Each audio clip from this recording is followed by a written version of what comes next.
Hello friend, स्वागत है आपका मेरे किचन में। आज मैं आपके साथ शेयर करूंगी क्रिस्पी साबूदाना वड़ा की रेसिपी। ये वड़ा आप उपवास में, व्रत में खा सकते हो। ये वड़े एकदम टेस्टी और क्रिस्पी बनते हैं और परफेक्ट नाप के साथ आप ये आसानी से घर पर बना सकते हो। तो चलिए ये मज़ेदार रेसिपी शुरू करते हैं।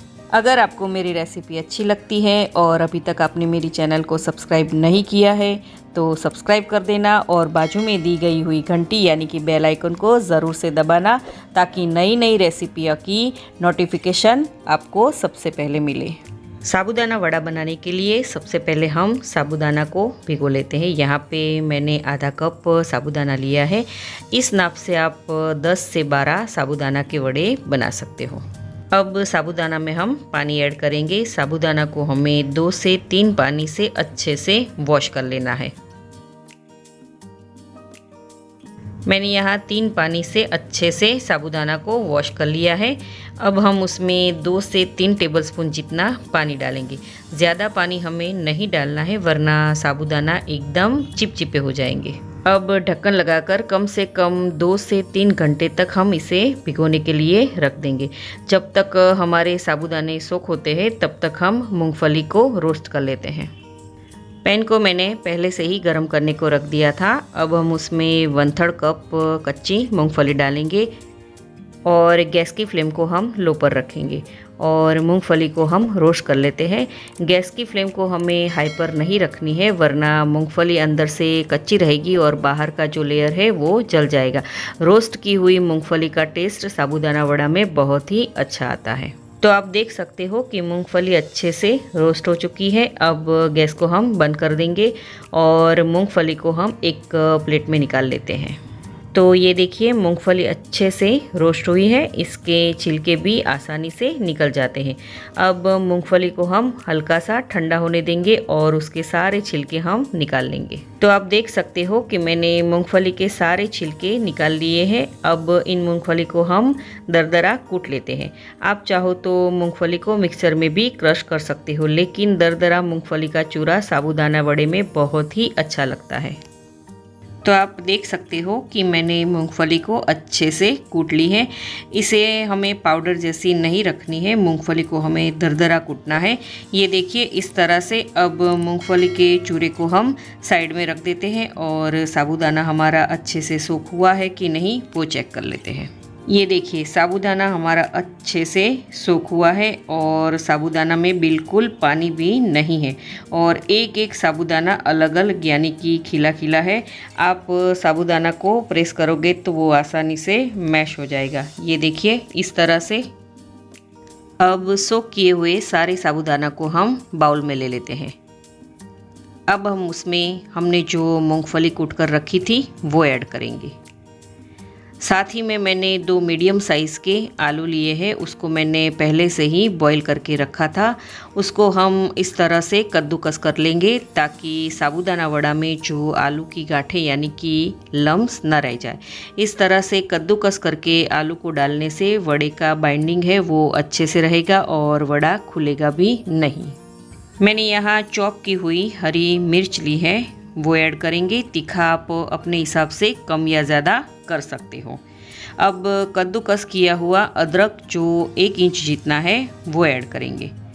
अब थोड़े से फ्रेश बारीक कट किया हुआ धनिया, 1 टीस्पून जितना नींबू का रस ऐड करेंगे और लास्ट में हम नमक अपने टेस्ट के हिसाब से ऐड करेंगे। अब इन सारे मसालों को हम साबूदाना और आलू में अच्छे से मिक्स कर लेते हैं। जैसे हम आटा लगाते हैं ना, वैसे ही हम इस मिक्सचर को तैयार कर लेना है। और हाँ, यहाँ खट्टा और तीखा आप अपने हिसाब से कम या ज़्यादा कर सकते हो। इस तरह से साबूदाना को हमें आलू में अच्छे से मैश कर लेना है ताकि वड़ा फ्राई करते टाइम खुले नहीं। तो आप देख सकते हो कि साबूदाना वड़ा का मिक्सचर डो जैसे रेडी है। अब हाथों में थोड़ा सा तेल लगाएंगे। ये देखिए इस तरह से। अब हम एक लुआ लेंगे और उसको हम दोनों हाथों की मदद से एक गोला बना लेते हैं। अब उसको हम उंगली की मदद से इस तरह से प्रेस करते जाएंगे और राउंड शेप में एक टिक्की यानी कि वड़ा जैसा बना लेते हैं। ये देखिए इस तरह से बाकी के भी वड़े हम तैयार कर लेते हैं। तो आप देख सकते हो कि मैंने ये सारे वड़े बनाकर रेडी कर लिए हैं। बने हैं ना एकदम परफेक्ट साबूदाना के वड़े। तो चलिए अब हम इसे फ्राई कर लेते हैं। आप चाहो तो इसे सैलो फ्राई भी कर सकते हो। मैंने यहाँ पहले से ही मीडियम गैस की फ्लेम पर तेल को गरम करने को रख दिया था। अब तेल हमारा गरम हो चुका है। गैस की फ्लेम को हम लो पर कर देंगे और तेल में समाये उतने वड़े हम तेल में फ्राई करने के लिए डालेंगे। वड़े डालने के बाद वड़े को पलटाने की बिल्कुल जल्दबाजी नहीं करनी है। वड़े को पहले तेल में अच्छे से सेट हो जाने देना है। जब वो अच्छे से तेल में सेट हो जाएंगे तो अपने आप वो तेल में ऊपर आएंगे। तो आप देख सकते हो कि वड़े अच्छे से सेट हो गए हैं और हल्का सा कलर भी चेंज हुआ है। अब वड़े को हम पलट लेते हैं और अच्छे से फ्राई कर लेते हैं। गैस की फ्लेम को हमें लो पर ही रखनी है और वड़े को हमें कम से कम 5 से 6 मिनट तक लो फ्लेम पर फ्राई करना है। तो आप देख सकते हो कि वड़े हमारे अच्छे से फ्राई हुए हैं और उसका कलर भी गोल्डन आया है। अब हम उसे एक टिश्यू पेपर में निकाल लेते हैं ताकि वड़े में जो एक्स्ट्रा ऑयल है वो एब्जॉर्ब हो जाए। इस तरह से हमें बाकी के वड़े भी फ्राई कर लेने हैं। अब वड़े के साथ सर्व करने के लिए हम चटपटी दही की चटनी बना लेते हैं। उसके लिए मैंने यहाँ आधा कप दही लिया है। अब उसमें हम 1 टीस्पून भुना हुआ जीरा पाउडर, 1 टीस्पून लाल मिर्च पाउडर, नमक टेस्ट के हिसाब से डालेंगे और अच्छे से हम मिक्स कर लेंगे। इस दही की चटनी को आप बटाटा वड़ा, कांदा भजी या फिर फराली बफ वड़ा के साथ आप सर्व कर सकते हो। ये दही की चटनी एकदम टेस्टी लगती है और बहुत ही डिलीशियस लगती है। तो हमारी दही की चटनी रेडी है, साबूदाना वड़ा भी रेडी है। तो चलिए अब हम इसे सर्व कर लेते हैं। तो बने हैं ना एकदम बाहर से क्रिस्पी और अंदर से एकदम सॉफ्ट साबूदाना वड़ा। आप इसे व्रत उपवास में या फिर आप ऐसे ही नाश्ते में भी आप इसे सर्व कर सकते हो। तो आप ये साबूदाना वड़ा घर पर आसानी से और फटाफट बना सकते हो। तो आप ये रेसिपी ज़रूर से ट्राई करना। तो आपको ये रेसिपी कैसी लगी मुझे कमेंट बॉक्स में बताना, और रेसिपी अच्छी लगी हो तो वीडियो को लाइक करना, शेयर करना और मेरी चैनल को सब्सक्राइब करना।